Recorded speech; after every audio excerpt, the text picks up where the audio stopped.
И треба ли итна помош на итната медицинска помош во Скопје?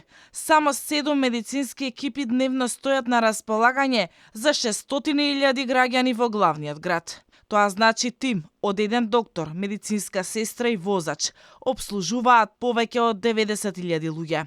Слабата покриеност на теренот ја потврдуваат и искуствата на пациентите. Се повеќе се жалат дека чекаат по 1 час за да дојде возило со брза помош. Покрај кадровската, лоша е и техничката страна. Во моментот итната помош располага со 10 возила, од кои се користат 7, бидејќи толку медицински екипи има во Скопје. Од тие комбиња речиси сите се амортизирани. И покрај поплаките од граѓаните. Раководителката на оваа здравствена установа Милица Бубало тврди дека ситуацијата не била така алармантна, ама секогаш можело подобро. Таа уверува дека екипите прават се што е во нивна моќ, за да стигнат најбрзо што можат, а на граѓаните им порача сами да си проценат дали пациентот е во животозагрозувачка состојба или не.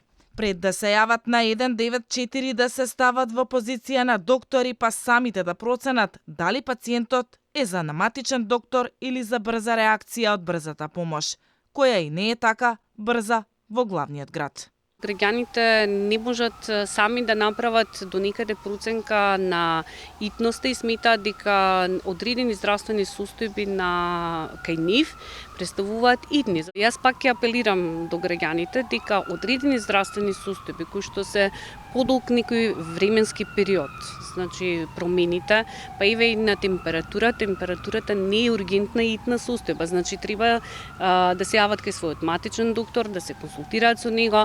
Со 7 екипи, докторите од брза помош не оперираат само во централното градско подрачје. Од Катланово до Зелениково, општина Илинден, Сарај, Матка, сите овие приградски места зависат од оваа служба. Како друг горлив проблем за доцнењето, Бубало го спомена и сообраќајниот хаос во Скопје.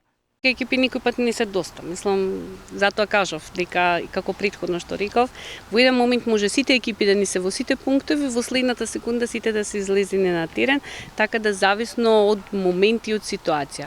За жалбите и поплаките околу доцнењето на брзата помош, Алфа минатата недела објави историја, каде што Сонја Стамбовска од Карпош, која сама се грижи за својата 94 годишна мајка Јела, која боледува од Алцхаймер и има повеќе хронични заболувања, води битка со брзата помош. Таа јавно кажа дека во моменти кога лекарската екипа и била најпотребна, не и помогнала и кажа дека била ставена и на црна листа од оваа служба.